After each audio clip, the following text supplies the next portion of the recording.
Welcome back, everybody. This is our fifth class in JEE Mains previous year question series for chapter Gravitation of class 11th. Before this, we have made 4 videos in this series, and all of those videos can be found on our YouTube channel. Name of channel is Point Basics, and there is a dedicated playlist for these type of videos. And name of that playlist is JEE Mains previous year questions. So you can go to our playlist and check out our other videos also. And if you found these videos useful, then do like them, share them, and subscribe to our channel. It helps a lot when you share and subscribe. And there is also similar series for NEET previous years also, so you can also check that those videos also. And if you want to support us financially, then you can scan these QR codes and donate whatever amount you want. With this amount in future, we will be able to bring you better content in higher resolution, better quality videos. So do consider donating some amount if possible. So with this, let's start today's video. I think we have completed up to question number 43 or something. Yes, we have completed up to here. So this was question number 43. And let's start question number 44. A particle of mass 10 gram is kept on the surface of a uniform sphere of mass 100 kg. So mass is 100 kg and radius is 10 centimeter. Find the work done, one work to be done against the gravitational force between them to take the particle away from the sphere. तो हमें यहाँ पे work done find out करना है कि particle को sphere से अलग करने के लिए कितना वर्क डन करना पड़ेगा. सो सपोज कीजिए ये स्फेयर है और इसकी रेडियस हमारे पास 10 सेंटीमीटर गिवन है और मास 100 kg गिवन है. और एक दूसरा पार्टिकल है जो इसके सरफेस पे रखा हुआ है. तो जो पार्टिकल है वो यहाँ पे है ऑन सरफेस. तो हमें इस पार्टिकल को यहाँ से इनफाइनाइट डिस्टेंस पे लेके जाना है, यानी इससे अलग कर देना है. तो अलग करने में कितना वर्क डन करना पड़ेगा? तो वो जो वर्क डन होगा वो होगा इसकी करंट पोटेंशियल एनर्जी के इक्वल. और जो करंट पोटेंशियल एनर्जी हो जाएगी, it will be something, I think, yes, जो करंट पोटेंशियल एनर्जी होगी will be minus gmm by distance, that is r. So values हमें given है 6.67 into 10⁻⁻11 into mass of sphere, that is 100 kg, और mass of object is 10 grams, so 10 by 1000 divided by radius कितनी है 10 centimeter, so 10 into 10⁻⁻3. सो ये -3 से -3 cancel हो जाएगा, यहाँ पे 10 से 10 कैंसिल हो जाएगा और ये देगा 6.67 into 10⁻⁻9 जूल. ऑप्शन डी हमारा मैच करता है आंसर के साथ. आगे बढ़ते हैं, next question. If g is the acceleration due to gravity on the earth's surface, the gain in potential energy of an object of mass m raised from the surface of the earth to a height equal to radius of r. So पहले वो surface of earth पे था. Suppose कीजिए ये अर्थ है, तो इसकी radius क्या होती है, r होती है हमारे पास. तो पहले तो आपका जो ऑब्जेक्ट था वो यहाँ पे था, फिर आप उसको एक दूसरी हाइट पे लेके गए और ये जो हाइट हमें गिवन है, ये हाइट कितनी हमारे पास अर्थ की रेडियस के इक्वल है. सो इस सिनेरियो में हमें फाइंड आउट करना है दैट पोटेंशियल एनर्जी में कितना चेंज आया, gain in potential energy. So that हम वो कैसे फाइंड आउट कर सकते हैं? हम क्या करेंगे, पहले यहाँ पे पोटेंशियल एनर्जी फाइंड आउट करेंगे, फिर इस पे. तो ये सपोज कीजिए ए पोजीशन है, ये बी पोजीशन है. So potential energy at A, it will be minus G M M by distance कितना है सेंटर से, that is R. Potential energy at B हो जाएगी, it will be minus GMM.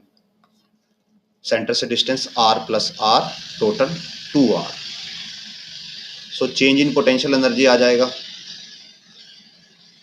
It will be potential energy B minus potential energy A minus GMM by 2r minus minus GMM by r. सो ये दोनों यहाँ पे positive sign आएगा और GMM by r common ले सकते हैं. GMM बाय r हमने कॉमन ले लिया. यहाँ पे आता है माइनस हाफ और यहाँ पे आता है प्लस 1. सो ये हमें देगा GMM by r into half. अब जो आपका आंसर है वो स्मॉल जी की टर्म्स में है, तो यहाँ पे हमें स्मॉल जी की वैल्यू फॉर्म करनी पड़ेगी. तो क्या करते हैं, r से मल्टीप्लाई कर देते हैं और यहाँ पे भी r से r. नाउ जो ये वाली वैल्यू है GM बाय r स्क्वायर, ये होता है small g. So it will B mgr divided by 2. So answer will be half mgr. Next question की तरफ बढ़ते हैं. Energy required to move a body of mass m from an orbit of radius 2r to 3r. तो radius means हमें orbit की radius change करनी है. और जब भी आपके पास ऑर्बिट टाइप का क्वेश्चन हो तो हमें क्या करना है, ऑलवेज आपको ऑर्बिट की टोटल एनर्जी लेनी है और उसके हिसाब से आपको सॉल्व करना. सो कोई भी सैटेलाइट हो उसकी ऑर्बिट की टोटल एनर्जी होती है minus G mass of planet into mass of satellite divided by twice of its radius. तो पहले रेडियस कितनी है 2r, तो टोटल एनर्जी 2r पे कितनी आ जाएगी, minus GMM bye twice of 2r यानी कि 4r. और टोटल एनर्जी आ जाएगी 3r पे, it will be minus GMM divided by twice of 3r यानी कि 6r. तो जो एनर्जी का चेंज रिक्वायर होगा it will be delta E minus GMM by 6r minus minus GMM by 4r. Solve करेंगे, GMM बाय r कॉमन लिया जा सकता है और यहाँ से बच जाएगा माइनस 1/6 प्लस 1/4. दोनों का एलसीएम लगे आप 12 आएगा, ये -2 ये +3. So 1/12 into GMM by r. So we have यहाँ पे आपका एक r स्क्वायर एक्स्ट्रा गिवन है. सो आइदर सारे ऑप्शन ही रॉन्ग है, एल्स ये मिसप्रिंट है कि यहाँ पे r स्क्वायर नहीं होना चाहिए था, यहाँ पे ओनली r होता तो आंसर ये राइट होता. नेक्स्ट क्वेश्चन की तरफ बढ़ते हैं. So a satellite is in elliptical orbit around a planet P. It is observed that velocity of the satellite when it is furthest from the planet is 6 times less than when it is closest to the planet. Okay. The ratio of distances between the satellite and the planet are closest and farthest point. तो हमें यहाँ पे velocities के बारे में एक relation दिया है, उससे हमें डिस्टेंस के बारे में रिलेशन बनाना है. सो बिकॉज यहाँ पे एक सिंगल प्लैनेट की बात हो रही है, सिंगल प्लैनेट ऑर्बिट. तो सिंगल प्लैनेट ऑर्बिट के लिए हमारे पास क्या होता है, जो L है वो कंजर्व रहता है, एंगुलर मोमेंटम कंजर्व रहता है. सो हम लिख सकते हैं एंगुलर मोमेंटम होता है mass velocity into radius. m velocity at a point, radius of A point is equal to m velocity of B point into radius of B point. So यहाँ पे mention है that when it is farthest point the planet 6 times less than what is the closest to the planet. Means अगर आप close वाला point हम ले लेते हैं, close वाला point है हमारे पास A और far वाला point है B. तो हमें ये पता है कि जो क्लोज वाला पॉइंट है उस पे नॉर्मली वेलोसिटी ज़्यादा होती है और फार वाले पे नॉर्मली वेलोसिटी कम होती है। मीन्स जो v ऑफ सॉरी आप ये बोल सकते हो दैट v ऑफ a है it is 6 times v of b। सो हमारे पास यहाँ से m कैंसिल हो जाएगा और अगर हम रेडियस का रेशियो निकालें it will be R A by R B is equal to V B by V A और वी बी की वैल्यू हमारे पास और वी ए की वैल्यू हम यहाँ पे सीधा पुट कर सकते हैं V B by 6 V B.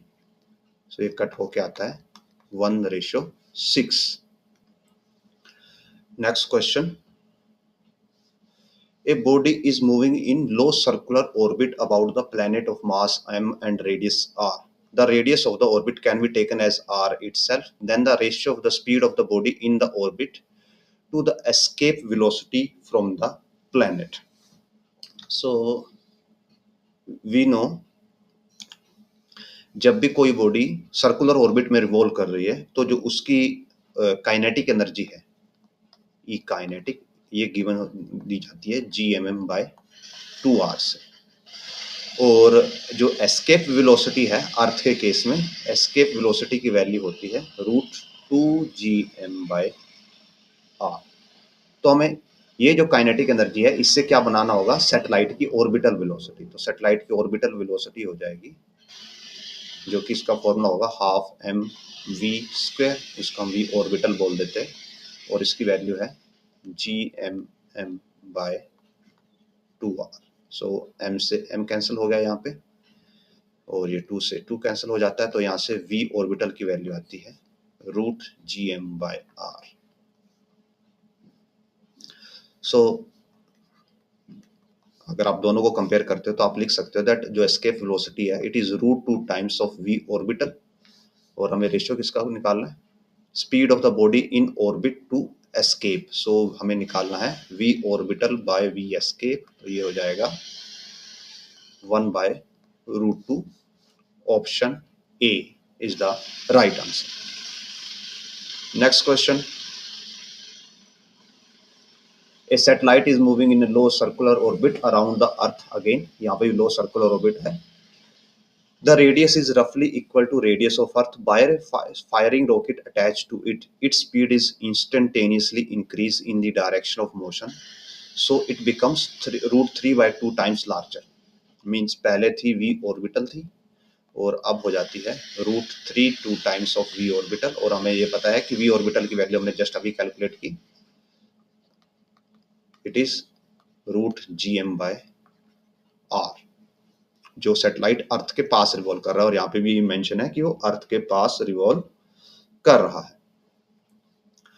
Due to this the farthest distance from the centre of earth that the satellite reaches is r, the value of r। तो हमें ये बताना है कि और यहाँ पे हम बिकॉज इन्होंने r यूज किया है तो हम यहाँ पे re यूज करते हैं रेडियस ऑफ अर्थ हमारे फॉर्मूला में। तो इससे क्या होता है कि जो सैटेलाइट है उसकी जो ऑर्बिट है उसमें चेंज आता है। कैसा चेंज आता है लेट मी शो यू। सो पहले तो सपोज कीजिए ये अर्थ है, सपोज ये अर्थ है और इससे पहले जो सैटेलाइट था वो बिल्कुल इसके आसपास सर्कुलर ऑर्बिट में घूम रहा था, बिल्कुल सरफेस के पास।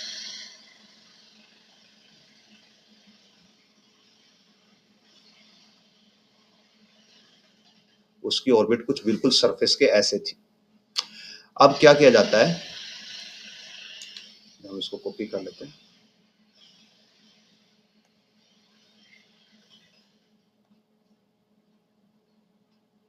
अब आप इस वेलोसिटी को बूस्ट कर देते हो तो जब आप वेलोसिटी को बूस्ट करोगे तो उसकी ऑर्बिट थोड़ी चेंज हो जाएगी और ऑर्बिट चेंज होके कैसी हो गई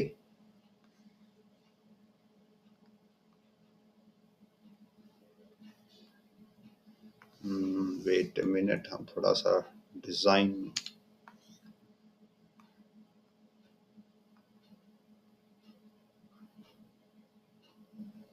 हाँ ऑर्बिट अब आपकी ऐसी हो जाती है। पहले सर्कुलर ऑर्बिट थी ऑलमोस्ट और अब एलिप्टिकल ऑर्बिट हो जाती है। अब इसमें नियर पॉइंट हो जाता है और एक फार पॉइंट हो जाता है।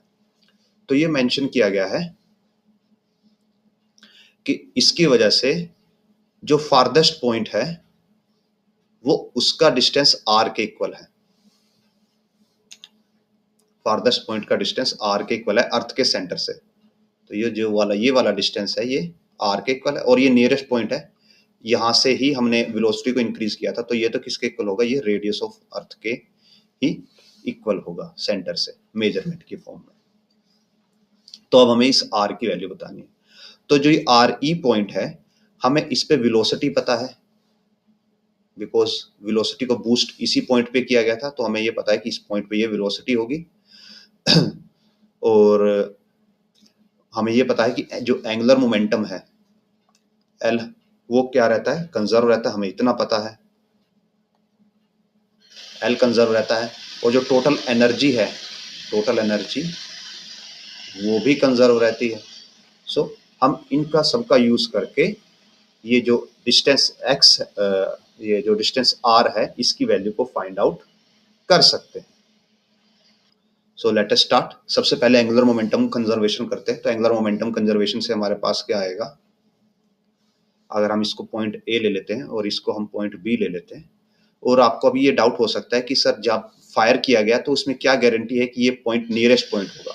तो यस, थ्योरेटिकली ऐसा ही होता है कि जिस पॉइंट से अगर आप फायर करते हो और वहां से वेलोसिटी को इंक्रीज कर देते हो, अगर आपने वेलोसिटी इंक्रीज कर दी तो ये बन जाएगा आपका नियर पॉइंट, और बाद में जो फारदेस्ट पॉइंट बनेगा। और अगर आपने इस पॉइंट पे वेलोसिटी को डिक्रीज कर दिया तो अब ये ही पॉइंट आपका फार पॉइंट बन जाएगा और ऑर्बिट और अर्थ के पास आ जाएगी। सो डिपेंडिंग अपॉन, अगर आप वेलोसिटी को इंक्रीज कर रहे हो तो ये नियर पॉइंट बनता है, और अगर वेलोसिटी को डिक्रीज कर रहे हो तो ये पॉइंट फार पॉइंट बनता है। सो एंगुलर मोमेंटम अगर कंजर्व करें, so mass into velocity at A into distance of A, that is RE, is equal to mass into velocity at point B and distance of point B, that is R. So यहाँ से relation आ जाएगा हमारे पास that जो R की value है, R comes out to be VA RE by, oh note, हमें VB की value निकालनी है एक्चुअली।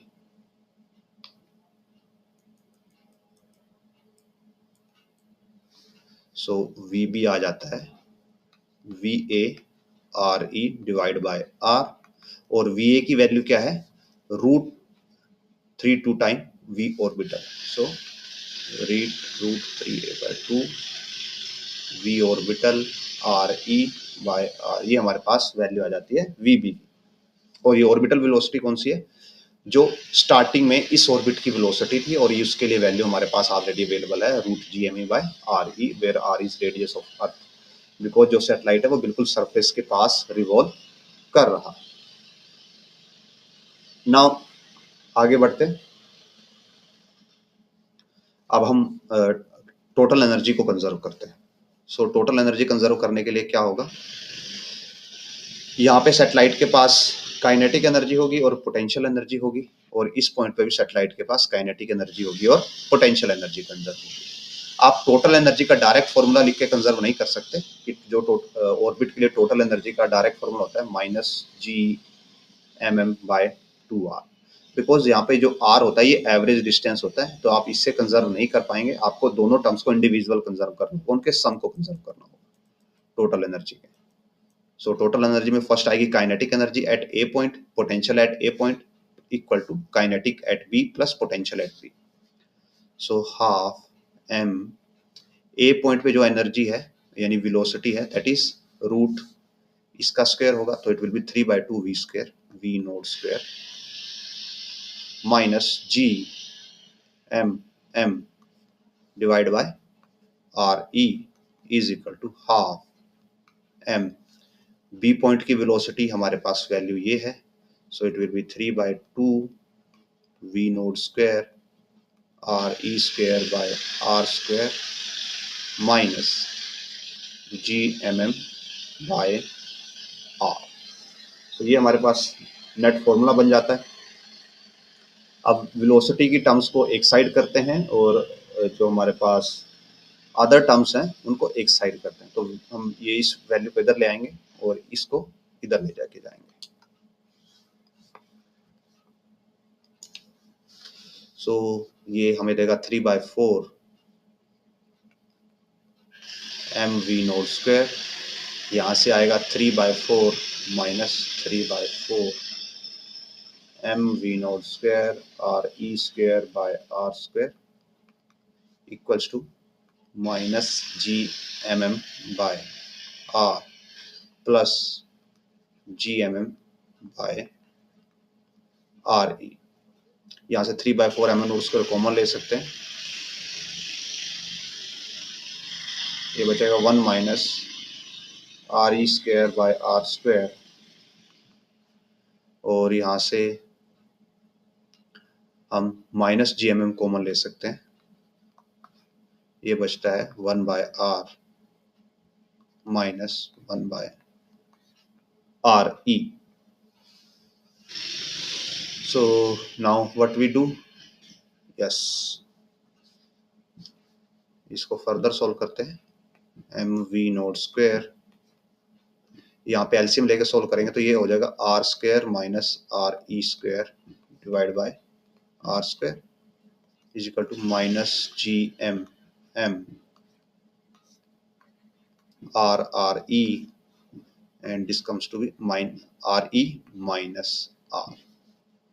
अब इसको आप A minus B A plus B की फॉर्म में एक्सपेंड कर सकते हो, और यहाँ पे जो V नोड है, V नोड की वैल्यू हमारे पास है √GM बाय RE, ये वैल्यू हम यहाँ पे पुट कर सकते हैं। So it will be 3/4 mGM by RE, इसको एक्सपेंड करेंगे so it will be R minus RE R plus RE by R square, ये माइनस साइन अंदर एडजस्ट कर देंगे, R minus RE divide by RE। सो अब देखिए R माइनस RE से ये कैंसिल हो गया, GMM और GMM ये कैंसिल हो गया, ये RE था और ये RE था, ये कैंसिल हो गए, और ये R स्क्वायर से ये R कैंसिल हो गया। तो इधर की तो सारी टर्म्स हमने कैंसिल कर दी, यहाँ पे तो ओनली 1 बचता है, और यहाँ पे हमारे पास बचता है 3/4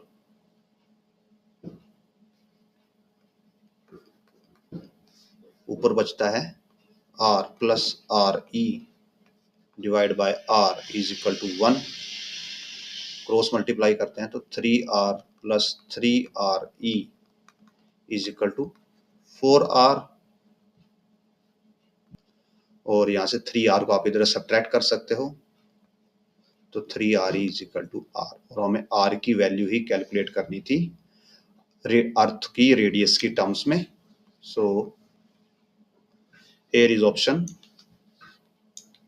सी है जो हमारा, it is the right answer.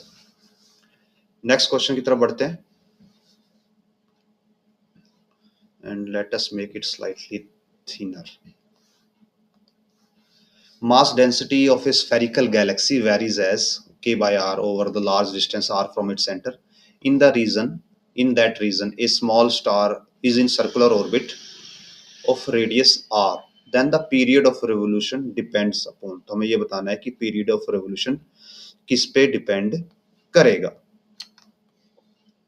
सो यहाँ पे आपके पास एक तो गैलेक्सी है, और उसी गैलेक्सी के अंदर r डिस्टेंस पे कोई एक स्टार है जो रिवॉल्व कर रहा है। तो इट्स लाइक कि जैसे हमने प्रीवियस क्वेश्चन में किया, तो हम वहीं से कॉपी कर लेते हैं कि इट्स लाइक कि जो आपका स्टार है वो बिल्कुल सरफेस पे रिवॉल्व कर रहा है। जो ये वाला स्टेटमेंट था, ये वाला एग्जांपल था, इसमें हमने किया था कि जो आपका सैटेलाइट था वो बिल्कुल अर्थ के सरफेस के पास रिवॉल्व कर रहा था, तो अर्थ की रेडियस और सैटेलाइट की रेडियस, ऑर्बिटल रेडियस दोनों सेम थी। यहाँ पे भी ऐसा ही होने वाला है, बिकॉज जो स्फेरिकल गैलेक्सी है उसकी डेंसिटी ये है और वो लार्ज डिस्टेंस तक जाती है, और उसी गैलेक्सी के अंदर एक स्टार है जो r डिस्टेंस पे ऑर्बिट करता है गैलेक्सी के सेंटर को। तो सेम कंसेप्ट है यहाँ पे भी कि सपोज कर लीजिए आपकी गैलेक्सी है, इसकी रेडियस भी r है आपके पास, और जो इसके अंदर स्टार रिवॉल्व कर रहा है वो भी ऑलमोस्ट r के डिस्टेंस पे ही रिवॉल्व कर रहा है। तो हम ये अप्रोक्सीमेशन लेके सारी की सारी कैलकुलेशन करेंगे। और बिकॉज जो सैटेलाइट है हम उसको बिल्कुल सरफेस पे मान सकते हैं, तो हम क्या कर सकते हैं, हम पहले पूरा का पूरा मास कैलकुलेट कर सकते हैं गैलेक्सी का।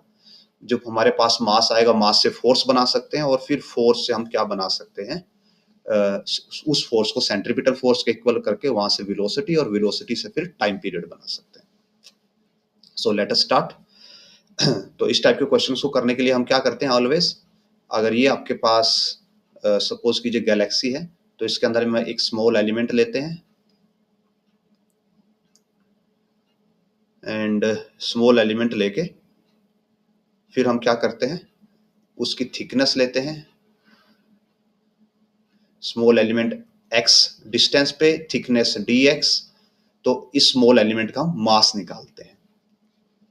Okay, so first of all density given है k बाय r। सो जो हमारे पास dm हो जाएगा, it will be rho dv। Rho है k बाय r, सेंटर से डिस्टेंस है, यहाँ पे एलिमेंट का डिस्टेंस x है, सो k बाय x, और dv होगा 4 pi x square dx। So x से x कैंसिल हो गया, और ये dm की वैल्यू आ जाती है हमारे पास 4 पाई k x dx। नाउ अगर हम ये अज्यूम करें कि जो हम r डिस्टेंस तक ही जो कैलकुलेशंस कर रहे हैं, इसके बाद भी गैलेक्सी होगी आपके पास, पर वो गैलेक्सी जो आपका स्टार है उसको रोटेशन में कोई कंट्रीब्यूट नहीं करेगी। सो इंटीग्रेट कर देते हैं और टोटल मास निकाल लेते हैं। So total mass will be m, और ये कहाँ तक का है, अप टू r डिस्टेंस का, सो 0 टू r, और ये हो जाएगा 4 पाई के x square by 2, limit put करेंगे तो ये हो जाएगा r स्क्वायर बाय 2 हमारे पास, और फाइनली ये बन जाता है 2 पाई के r स्क्वायर। ये मास आ गया। अब इससे सेटेलाइट जो आपका स्टार है, स्टार का मास अगर स्मॉल m ले लें, तो उस स्मॉल m मास पे लगने वाला ग्रेविटेशनल फोर्स इस m मास की वजह से कितना हो जाएगा, it will be g m by r square, और r, सो g m की वैल्यू हमने कैलकुलेट कर ली है 2 पाई के r स्क्वायर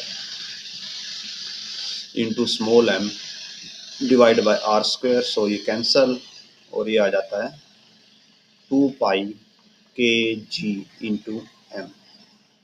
ये हमारे पास फोर्स आ गया, और ये फोर्स किसके इक्वल होना चाहिए, सेंट्रीपिटल फोर्स के, यानी कि M V square by R के। So M V square by R is equal to 2 pi के जी एम। एम से एम कैंसिल होता है, आर इधर जाता है, सो आप बोल सकते हो दैट जो वी स्क्वायर है और वी आ जाएगा इन शॉर्ट 2 पाई के G are whole under root, ये वेलोसिटी की वैल्यू आ जाती है।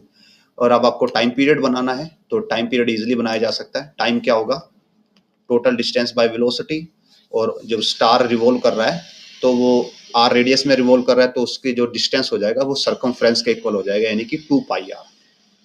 सो 2 pi R by velocity, that is 2 pi के जी आर। तो हमें यहाँ पे ओनली प्रोपोर्शनैलिटी देखनी है, तो आप यहाँ से देखोगे ये r का रूट है, ये यहाँ से कैंसिल करेगा, तो यहाँ से आप लिख सकते हो that t is proportional to root r, और आप लिख पाओगे that t square is proportional to r। और अगर हम ऑप्शंस में चेक करें, तो जो ऑप्शन ए है वो हमारा आंसर के साथ मैच करता है। So let us move to next question. A body of mass m is moving in circular orbit of radius r about the planet. Another body of mass m by 2 collides with a with the velocity half v by 2. The instantaneous velocity v of a, यहाँ पे of होना चाहिए, the collision is completely inelastic, collision inelastic है, then the combined body continues to move in circular orbit, और बाकी की statements हमें given है। So let us discuss the question. So जो पहला ऑब्जेक्ट है वो सर्कुलर ऑर्बिट में है और उस सर्कुलर ऑर्बिट की रेडियस r है। तो जो पहला ऑब्जेक्ट है उसकी ऑर्बिटल वेलोसिटी होगी, अगर वो सर्कुलर ऑर्बिट में है तो उसके पास ऑर्बिटल वेलोसिटी होगी और उसकी वैल्यू होगी gm/r। अब कोई दूसरा ऑब्जेक्ट आता है जिसका और इस ऑब्जेक्ट का मास हमारे पास m है। अब दूसरा ऑब्जेक्ट आता है जिसका मास m/2 है और उसकी वेलोसिटी v/2 है, यानी कि और यहाँ पे v क्या है, a की वेलोसिटी है। तो सेकंड ऑब्जेक्ट की वेलोसिटी हो जाती है इसका हाफ, यानी कि दिस। और कोलिजन कंप्लीटली इनइलास्टिक है। अगर कोलिजन इनइलास्टिक है तो काइनेटिक एनर्जी तो कंजर्व नहीं होगी बट मोमेंटम कंजर्व होगा। सो अगर मोमेंटम कंजर्व हो रहा है तो हम क्या करते हैं, मोमेंटम कंजर्व करते हैं। तो हमारे पास पहले मोमेंटम था mv नोड और जो ऑब्जेक्ट था जिसका मास m/2 था उसकी वेलोसिटी थी vb, जो v नोड का हाफ है, यानी v नोड/2। और बाद में दोनों एक साथ मूव करते हैं, सो 2m इंटू v। तो यहाँ से दोनों को ऐड करेंगे तो mv naught plus mv naught by 4, तो ये हो जाएगा 5 mv naught by 4 is equal to 2mv। m से m कैंसिल होगा और यहाँ से v की वैल्यू आ जाती है हमारे पास 5/8 v नोड। और अगर आप यहाँ पे देखो तो जो दोनों ऑब्जेक्ट जब एक साथ मूव कर रहे हैं तो उनकी वेलोसिटी डिक्रीज हो गई। पहले वेलोसिटी v नोड और v नोड बाय 2 थी, अब जो कंबाइंड वेलोसिटी है वो दोनों से भी डिक्रीज हो गई है हमारे पास। ये अराउंड 50% ऑफ v नोड था और नॉट इंक्रीज, कंबाइंड इससे इंक्रीज हो गई, इससे डिक्रीज हो गई। नाउ अब हमने आपको एक प्रीवियस क्वेश्चन में ये बताया था कि अगर आपके पास एक, ये सपोज कीजिए प्लेनेट है और इसके अराउंड आपके पास एक नॉर्मल ऑर्बिट है किसी सैटेलाइट की। अगर आप इसकी वेलोसिटी को किसी पॉइंट पे बूस्ट कर देते हो तो वो पॉइंट क्या बन जाता है, नियर पॉइंट।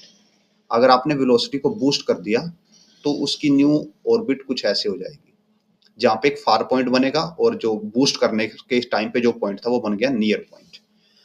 और अगर आप इसी वेलोसिटी को डिक्रीज कर देते हो, अगर आपने इसी पॉइंट पे वेलोसिटी को डिक्रीज कर दिया तो क्या होगा, अब ये वाला पॉइंट बन जाएगा फार पॉइंट और वहां पे अर्थ जो सैटेलाइट आपको उसको मिलेगा एक नियर पॉइंट। तो अब ये जो ऑर्बिट है दोनों सिनेरियोज में, या आप बूस्ट करो या आप रिड्यूस करो, दोनों सिनेरियो में ऑर्बिट कैसे रहेगी, इलिप्टिकल रहेगी। Okay, so continues to move in circular orbit ऐसा नहीं होगा, क्योंकि अगर सर्कुलर ऑर्बिट मेंटेन करनी है तो वेलोसिटी उतनी ही होनी चाहिए, तो जो नहीं है। Escape the planets gravitational field, कि प्लैनेट की ग्रेविटेशनल फील्ड को एस्केप करता है। तो अगर प्लैनेट की ग्रेविटेशनल फील्ड को एस्केप करना है किसी सैटेलाइट को, तो उसकी जो ऑर्बिटल वेलोसिटी है वो कितनी होनी चाहिए, वो किसके इक्वल हो जानी चाहिए, वी एस्केप वेलोसिटी के इक्वल होनी चाहिए। और वी एस्केप क्या होती है, √2 टाइम्स ऑफ ऑर्बिटल, यानी कि इंक्रीज होनी चाहिए वेलोसिटी। यहाँ पे तो डिक्रीज हो रही है तो ये भी नहीं होगा। फॉल्स वर्टिकली डाउनवर्ड, कि प्लेनेट की तरफ गिर जाता है, तो प्लेनेट की तरफ तब गिरेगा जब वेलोसिटी क्या हो जाए, 0 हो जाए। सो सी नहीं होगा, option D, start moving in elliptical orbit around the planet. और इसमें एडिशनल हम यह भी डाल सकते थे, with point of impact being the far point of the elliptical orbit। So option D is the right answer. आगे बढ़ते हैं। The energy required to take a satellite to a height h from earth surface, ये radius of earth given है kilometre, is E1। Kinetic energy required for satellite to be in the orbit around at this height is E2। The value of h for which E1 and E2 are equal।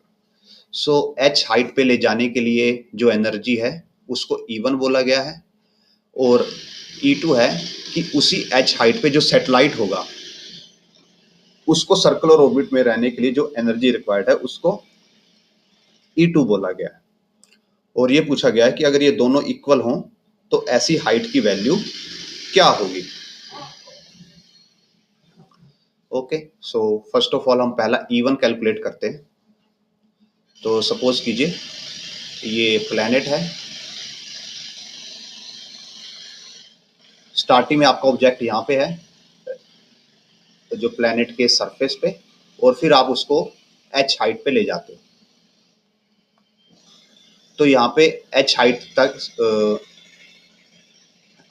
तक ले जाने के लिए जो energy required होगी उसकी value आप कैसे निकाल सकते हो, चेंज इन पोटेंशियल एनर्जी से निकाल सकते हो। तो E1 की वैल्यू आ जाएगी, E1 will be potential energy at this point B minus potential energy eight point A के लिए डिस्टेंस हो जाएगा रेडियस ऑफ अर्थ के इक्वल, और बी के लिए हो जाएगा r plus H. So E1 will be minus G, और यहाँ पे अर्थ है so mass of earth by mass of into mass of satellite by r plus H. B point की potential energy minus G M E M by R. तो जब इसको solve करेंगे G M E M common ले लेंगे और हमारे पास आ जाएगा 1 by R minus R plus H, और यहाँ पे नेगेटिव साइन भी आएगा, सॉरी, पोटेंशियल एनर्जी के लिए। सो ये आगे E1 की वैल्यू। अब E2 जब सैटेलाइट B पॉइंट के की ऑर्बिट में रिवॉल्व कर रहा होगा, सर्कुलर ऑर्बिट की बात हो रही है और यहाँ पे सर्कुलर ऑर्बिट की। तो अगर कोई सैटेलाइट सर्कुलर ऑर्बिट में है तो उसकी काइनेटिक एनर्जी होती है GMM, mass of earth mass of satellite, twice of it's total distance from centre of earth, that is r plus H. अब ये बोला गया है कि ये दोनों वैल्यूज एक दूसरे के इक्वल हैं, तो जस्ट हम दोनों को इक्वल कर देते हैं। So let's do GMEM two r plus h is equal to GMEM r into r plus H, और यहाँ पे आता है r plus h minus r। इसको एलसीएम लेके सोल्व करेंगे, ये r से r कैंसिल, ये दोनों टर्म कैंसिल हो जाती हैं, r प्लस एच कैंसिल हो जाता है। तो यहाँ पे बचता है हाफ और यहाँ पे बचता है h by R. So h आ जाता है r बाई 2, और r है 6.4 इंटू 10⁻³ किलोमीटर में, divide 2 3.2 into 10⁻³। So here is option B is the right answer। आगे बढ़ते हैं, next question. Planet A has mass m and radius r. Planet B has half the mass and half the radius of planet A. Okay, so A का मास है m और radius of A है हमारे पास r। जो B है उसका मास भी half है और रेडियस भी हाफ है, सो m बाय 2, और radius of B is r by 2। If escape velocities of the planet are VA and VB respectively, then VA by VB is equal to n by 4। n की value calculate करनी है। सो जो escape velocity होती है V escape, इसकी value होती है √2gm bye r। ये प्लैनेट का है मास एंड रेडियस। तो जो A सैटेलाइट है, सॉरी A प्लैनेट है, उसके लिए तो एज इट इज हो जाएगा, और जो B है B के लिए हो जाएगा 2gm बाय 2 और रेडियस r बाय 2। सो ये हाफ से हाफ कैंसिल हो जाएगा और ये एज इट इज आ जाएगा। तो यहां से आप देख सकते हो that VA is equal to VB और VA by VB is equal to 1। और अगर आपको 1 लिखना है और इसको n बाय 4 के इक्वल लिखना है तो यहाँ से n क्या हो जाएगा 4। So option A is the right answer. Next question. A satellite of mass m is launched vertically upward with initial speed u from the surface of Earth. After it reaches height r, height यहाँ पे r है, means centre से distance हो गया total 2r. It ejects a rocket of mass m1 m/10 so that subsequently the satellite moves in circular orbit. Kinetic energy of the rocket, हमें rocket की kinetic energy यहाँ पे बतानी होगी. सो थोड़ा स्क्रीन को एडजस्ट कर लेते हैं एंड क्वेश्चन स्टार्ट करते हैं. सो फर्स्ट ऑफ ऑल हम कंसीडर करते हैं कि आपके पास एक सिस्टम है जहाँ पे प्लैनेट एंड सैटेलाइट है. सो सपोज कीजिए ये हमारा अगेन प्लैनेट है and this question is going to be long question. So थोड़ा सा आप धैर्य बनाए रखिएगा. स्टार्टिंग में आपका सैटेलाइट यहाँ पे है पॉइंट ए पे, उसके बाद सैटेलाइट बी पॉइंट पे पहुंच जाता है और जो ये डिस्टेंस है ये हाइट की वैल्यू किसके इक्वल है, आर के इक्वल है. और आर क्या है, रेडियस ऑफ अर्थ, जो कि सेंटर से यानी कि ओ पॉइंट से ए पॉइंट का डिस्टेंस भी है. और बी पॉइंट पे जाके स्प्लिटिंग होती है. तो हम अभी क्या कर रहे हैं, बिफोर स्प्लिटिंग कर रहे हैं. Before split, before split A point पे भी ऑब्जेक्ट के पास कोई एनर्जी होगी और बी पॉइंट पे भी ऑब्जेक्ट के पास फाइनल एनर्जी होगी.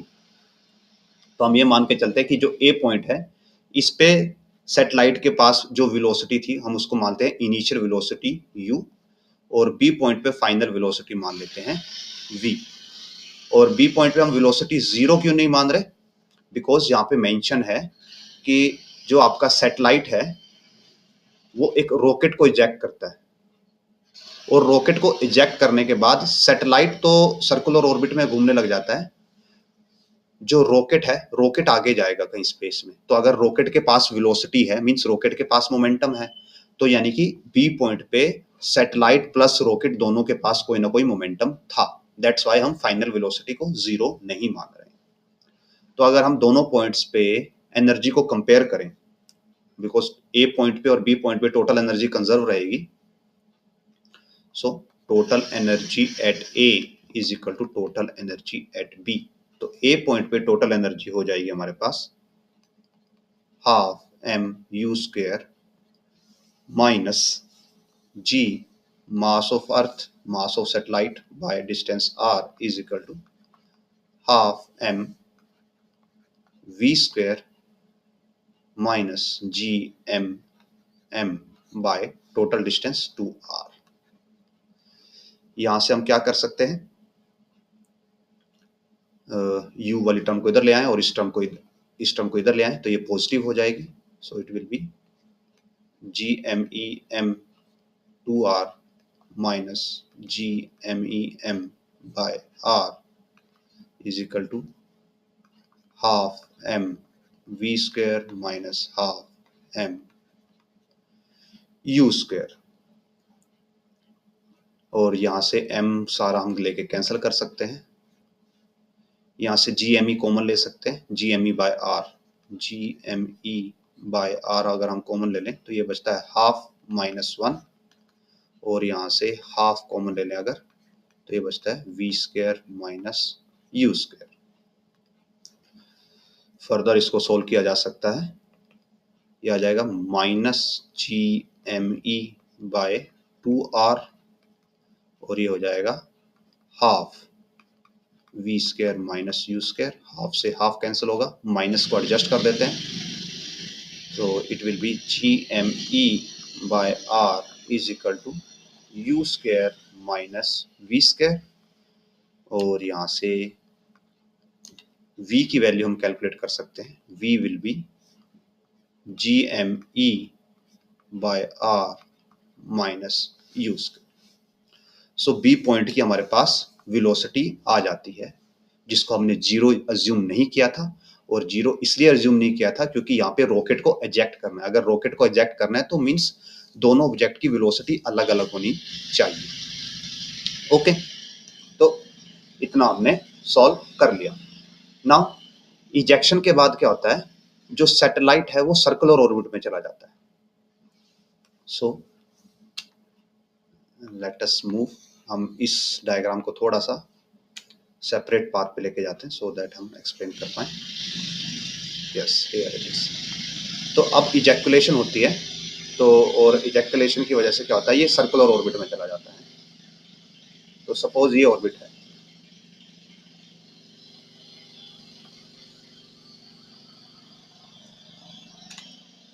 ये हमारी सैटेलाइट की ऑर्बिट है। अब सैटेलाइट इस ऑर्बिट में मूव करना स्टार्ट कर देता है। तो अगर सैटेलाइट इस ऑर्बिट में मूव कर रहा है तो सैटेलाइट के पास क्या होगी, ऑर्बिटल वेलोसिटी होगी। अगर सैटेलाइट इस ऑर्बिट में मूव करता है तो सैटेलाइट के पास क्या होगी, orbital velocity.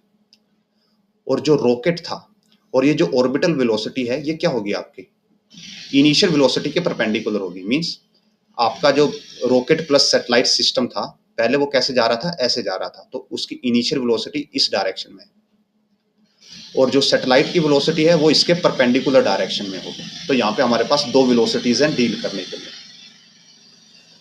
Okay, so after split, जो आपका सैटेलाइट है, सैटेलाइट की वेलोसिटी ऑर्बिटल वेलोसिटी के इक्वल हो जाती है, और ऑर्बिटल वेलोसिटी होती है gm बाय जो ऑर्बिट की रेडियस होती है, और यहाँ पे हो जाएगी 2r। तो ये हो गई हमारे पास सैटेलाइट की वेलोसिटी।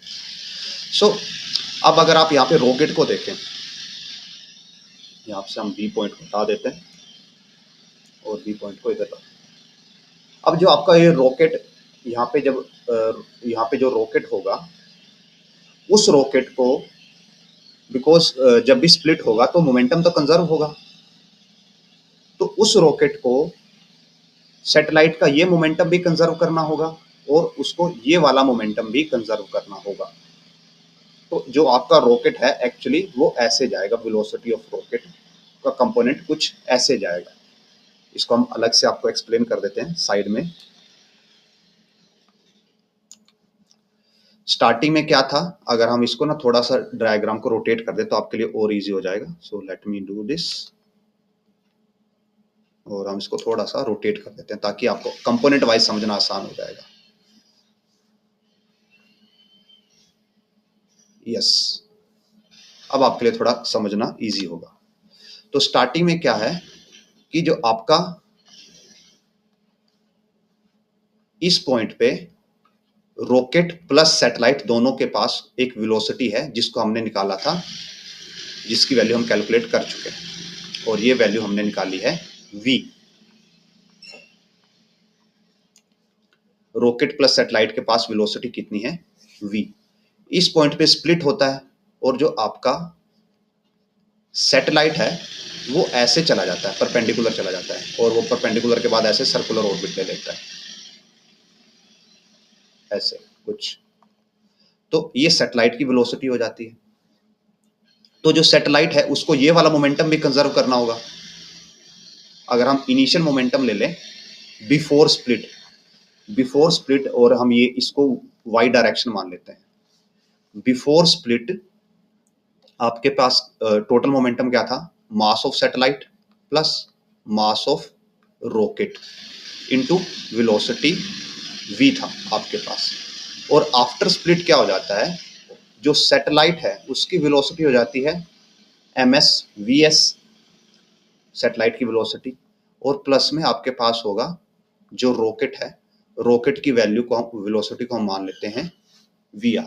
तो यहाँ पे ये आपके पास इक्वेशन कंजर्व होनी चाहिए। तो अब हम इसको वेक्टर फॉर्म में लिखते हैं, बिकॉज यहाँ पे डायरेक्शन अलग अलग हैं तो हमें ये वेक्टर फॉर्म में लिखना पड़ेगा। तो ये जो इनिशियल वेलोसिटीज हैं ये सिर्फ किस में है, ये एक्स डायरेक्शन में, यानी सॉरी वाई डायरेक्शन में है, तो हम इनको जे दे देते हैं। इनिशियल वेलोसिटीज वाई डायरेक्शन में तो हम इनको जे दे देते हैं। सैटेलाइट की वेलोसिटी माइनस एक्स डायरेक्शन में हमने ले ली है, so it will be minus I. और जो रॉकेट है उसकी हमें पता नहीं, एक्चुअल में जो आपका रॉकेट होगा वो कुछ ऐसे मूव करेगा।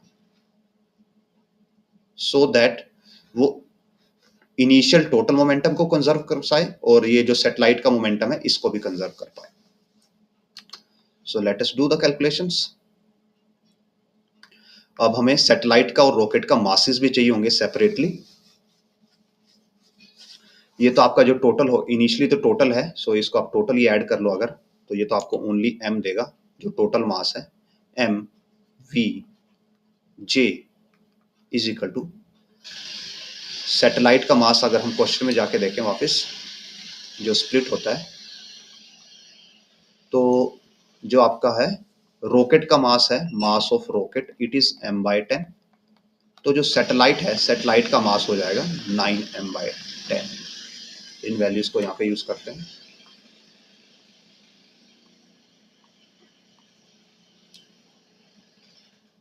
सैटेलाइट का मास है 9m/10 इंटू सैटेलाइट किसमें है, ऑर्बिट में है, और सैटेलाइट की ऑर्बिटल वेलोसिटी हो जाएगी ये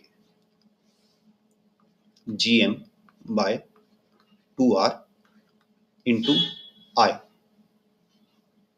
प्लस रॉकेट, रॉकेट का मास है m/10 into velocity of rocket. तो यहां से हम क्या कर सकते हैं, ये मास से मास कैंसिल कर सकते हैं और 10 कॉमन ले लेंगे और कॉमन लेके 10 इधर मल्टीप्लाई हो जाएगा, तो 10 vj is equal to minus gm/2r I plus V R, और वी आर की वैल्यू आ जाती है हमारे पास, ये इधर आके प्लस में हो जाएगा। सो gm/2r इंटू आई प्लस 10 vj, और ये जो v है जो हमने इनिशियल वेलोसिटी ली थी पूरे सिस्टम की एट पॉइंट, इस पॉइंट पे जो कि b पॉइंट है, इस v की वैल्यू हमारे पास हम कैलकुलेट कर चुके हैं। It is gme/r minus u square.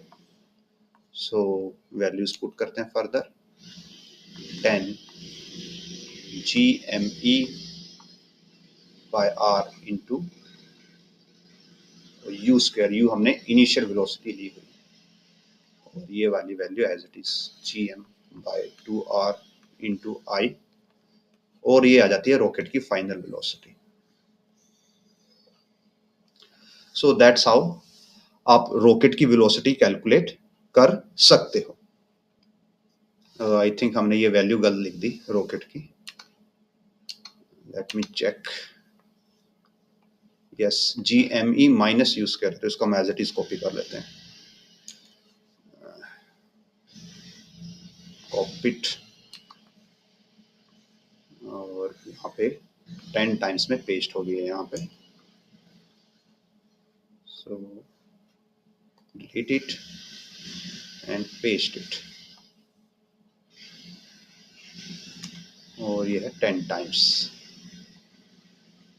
और ये थी जे डायरेक्शन में हमारे पास। और हमने कोई और टर्म तो नहीं मिस कर दी, एंड अगेन यस हमने मिस कर दी, यहाँ पे 9 था साथ में, ये 9 और यहाँ पे भी 9 आएगा। So it is a long question, तो होपफुली आप मिस्टेक ना करें। सो ये हमारे पास रॉकेट की वेलोसिटी आ जाती है, और हमें कैलकुलेट करना है रॉकेट की kinetic energy. I think kinetic energy of the rocket हमें फाइंड आउट करना है। सो काइनेटिक एनर्जी क्या होती है, हाफ mv स्क्वायर, और ये वेलोसिटी हम कैलकुलेट कर चुके हैं यहाँ पे।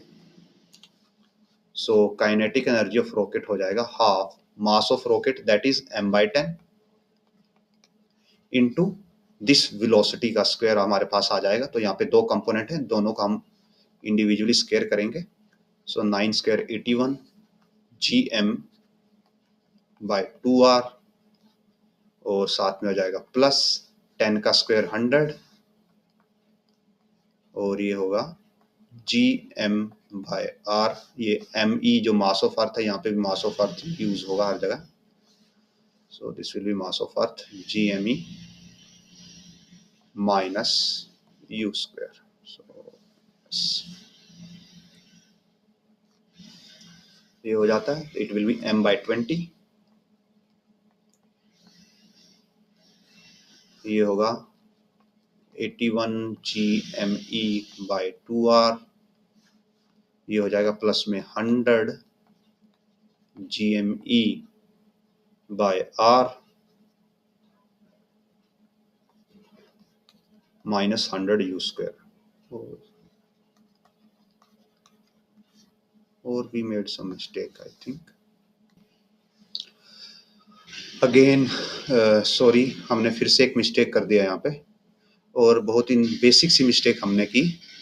हमने क्या मिस्टेक की, अगर आप यहाँ पे थोड़ा एनालाइज किए, शायद आप ऑलरेडी आप ये रियलाइज कर चुके होंगे कि जब हमने यहाँ से v स्क्वायर की वैल्यू निकाली तो ये u square minus GME by R होना था, ना कि ये हमने इसको रिवर्स लिख दिया।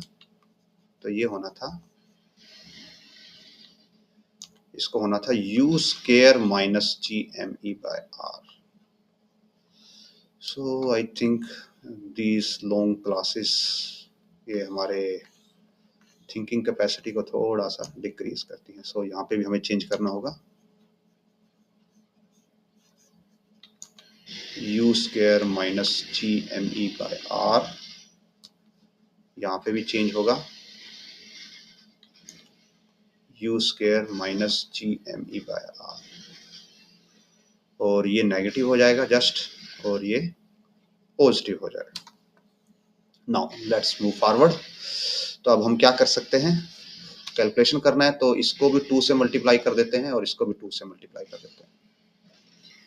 तो बेस दोनों का सेम है 2R, और ये 200 है, ये 81 है, तो 200 माइनस 81 119 होता है। एंड उसके अलावा हमारे पास क्या होगा,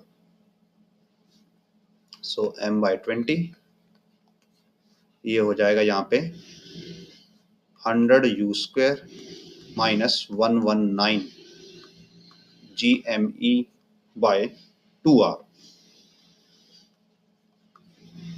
और अगर हम आंसर में जाएं, सो आंसर में ये हमारा आंसर ऑलमोस्ट मैच कर रहा है। यहाँ पे 5m है और u स्क्वायर के डिवाइड में कुछ नहीं है। सो यहाँ पे क्या करते हैं, 100 कॉमन ले लेते हैं। So 100m by 20 u square minus 11 GME by 200R, ये कैंसिल होके हो जाएगा 5m u square minus 11m GME 200R। सो अब हम मैच करें, अगर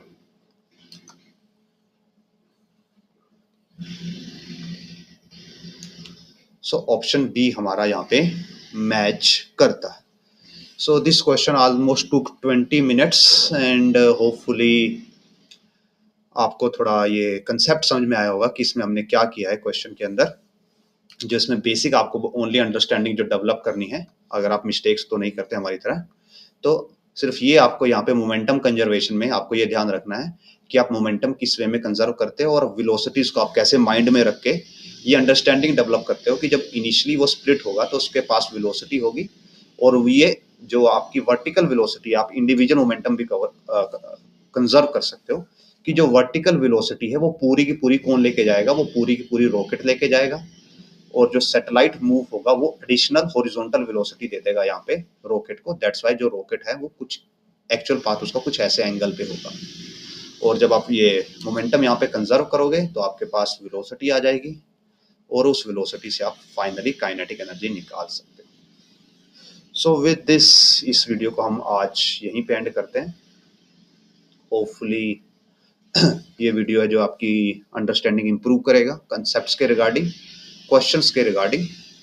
एंड अगर आपके कोई डाउट्स हों, कोई सजेशंस हों, तो आप कमेंट सेक्शन में पूछ सकते हैं। I will try to answer them. And again, अगर आप कुछ डोनेट करना चाहें, please consider donating by scanning this QR code. And thanks for watching. We will meet in next video.